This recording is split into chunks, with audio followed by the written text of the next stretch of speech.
Guys, we're back for another Dokkan battle video.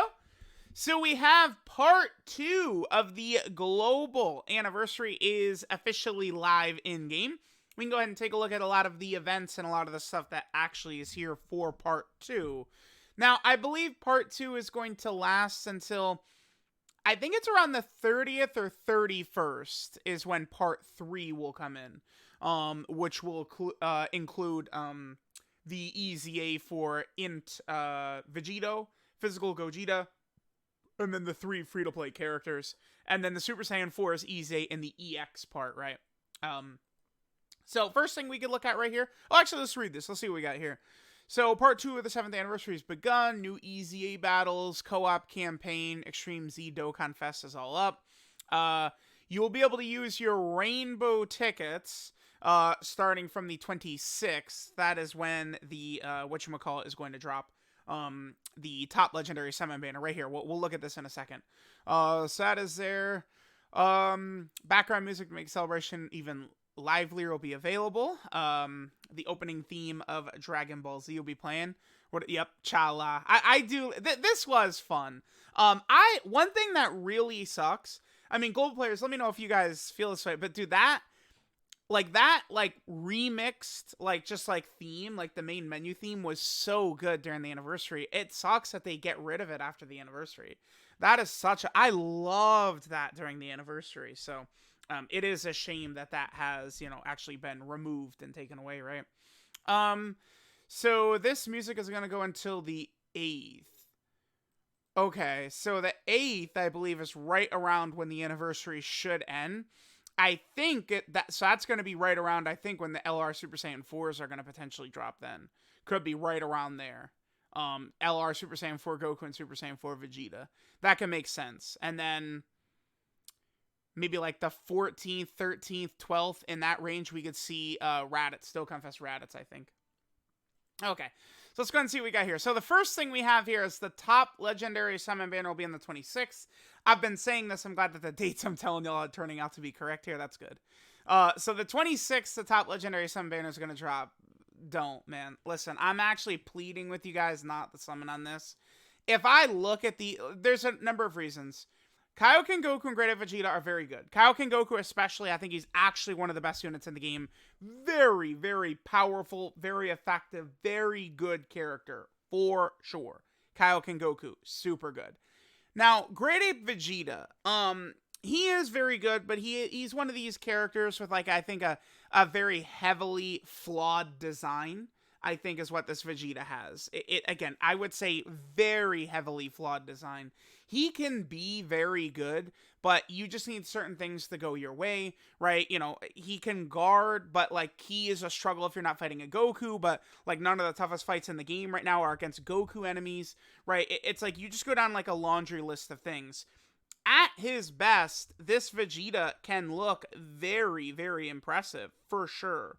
But it's how often are things working at their best and stuff like that?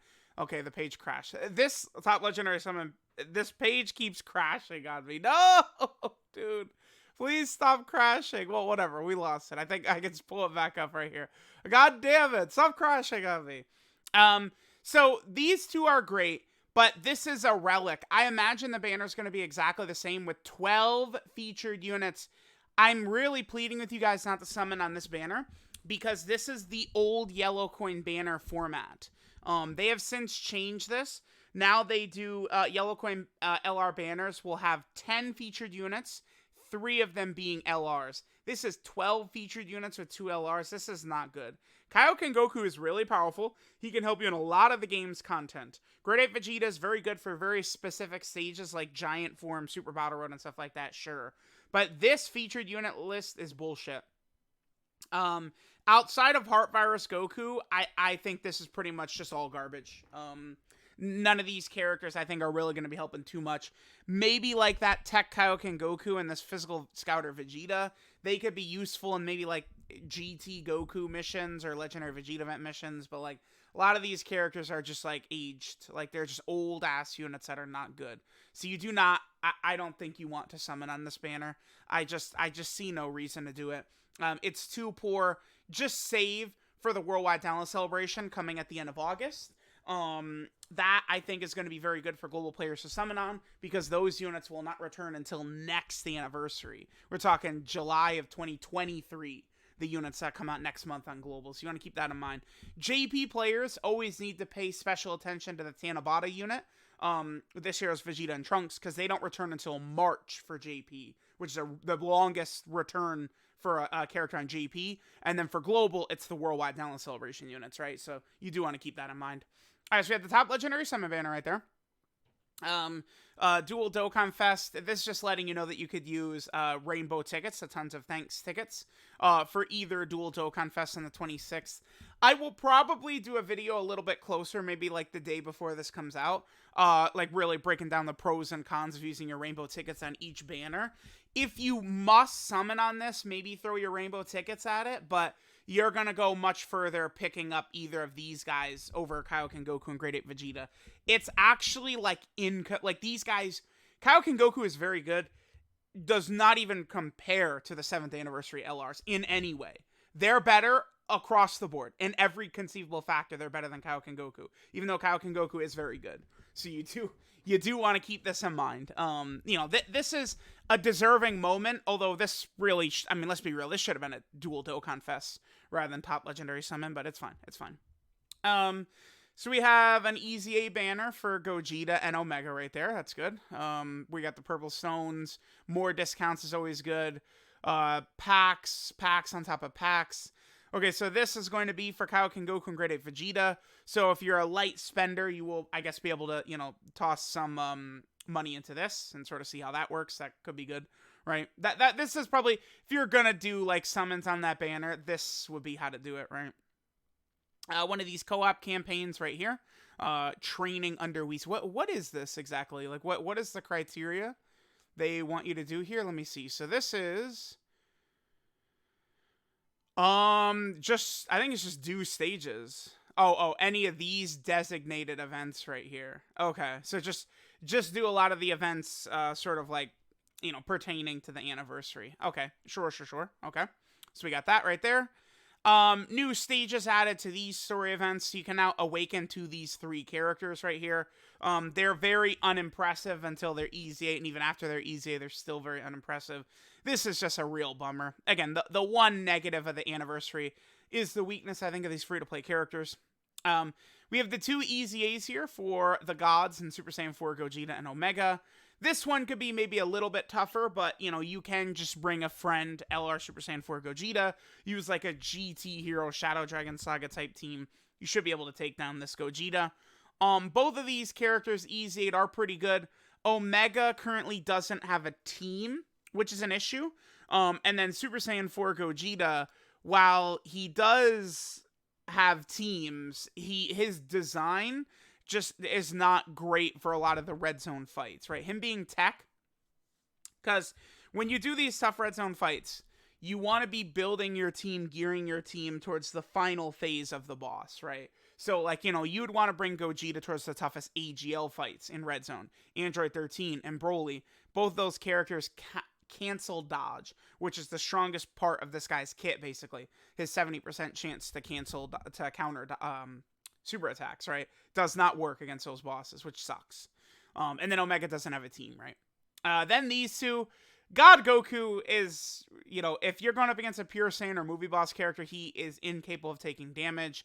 God Vegeta is a notorious fumbler for me. This is a character, maybe I gotta review the comments of my God Vegeta video.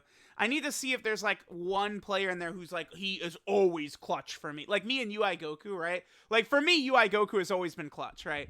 But my comments are filled up with like, oh my God, he dies every time. Like there's gotta be one guy in there like, that's like, bruh, God Vegeta is every turn he's guarding. That someone in there has gotta be talking like that.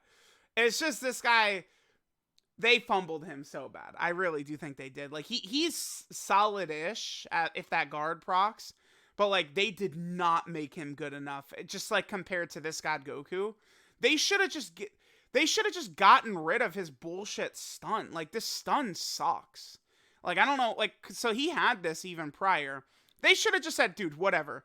And they should have just given him damage reduction like Goku has. Who cares, man? Like, yeah, I know that would be ridiculous to have both of them on the team doing that, but that would have been better than this fumbler right here. I don't know. Maybe they could have just changed it to where this guy's guard would be against like full power characters or exploding rage characters or something like that, right? Because he fights Wrath Broly, so just something, man. Damn, like I don't like what they did with that Vegeta. The more I use him, the more annoyed I get by him. He's solid, but very annoying. The new Red Zone stages are out. I saw a lot of people enjoying Cooler and Fusion 13 are not really too bad. Cooler can hit hard, but you can trash Cooler. I think knowing where his super attack is going to be makes him not really so bad. The GT side, these are the tough stages. Rildo and Baby. These are the difficult stages that you've got to put effort into. Baby, you want to come in here with a lot of physical characters. His AoE can dominate you and utterly obliterate you. Rildo is very difficult because he's lowering your defense with every super attack, which means he's doing way more damage than his stats would imply. And he can lock in the final phase, which is just devastating. Getting locked right there. I might do like individual video guides for some of these Red Zone bosses. Just go over like strategies and characters and stuff like that to use for each individual fight. I don't think like Legic, Lude, Turles, Slug, and Fusion 13, I don't think would need those sorts of guides.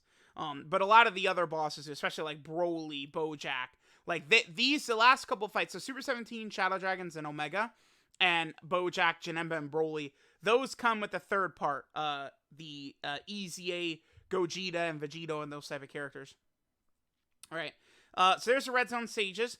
There's new missions for the GT Goku event and Legendary Vegeta event, which is very good, because it's a lot of stones and stuff like that, which is awesome. I believe the two missions are GT Hero and GT Bosses for Global right here. GT Bosses is going to be a mother bitch right there. That's going to be a tough one, because GT Boss is just such a bad category. GT Heroes is a joke, right? It's hilariously easy. And then down here, I believe it is Super Saiyan 2 and Majin Power. Again, I don't think either of these are really too tough.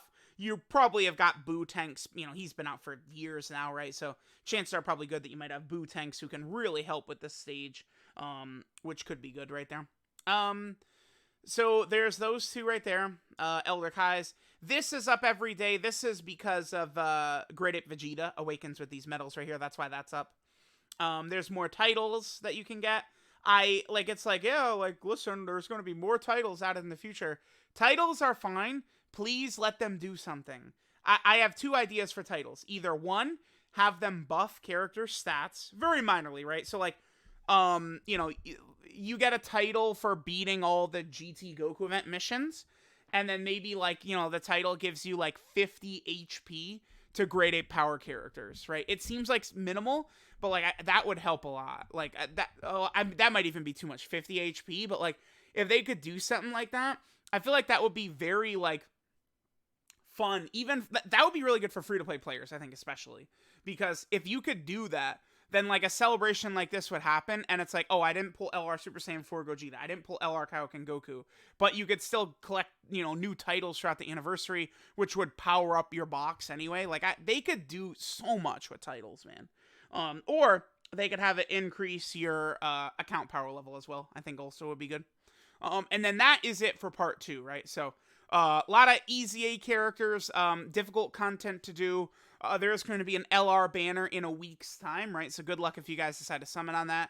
If you are free to play, you are just doing yourself such a disservice going for these guys, man. You really are. I don't think it's wise to summon for these two.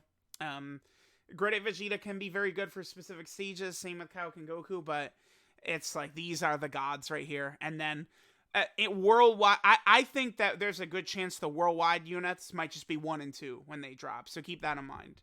That it might be best to save for them. So, let me know what you guys think. Thanks for watching. Welcome, global players, to the second part of 7th anniversary, and I'll catch you guys next time.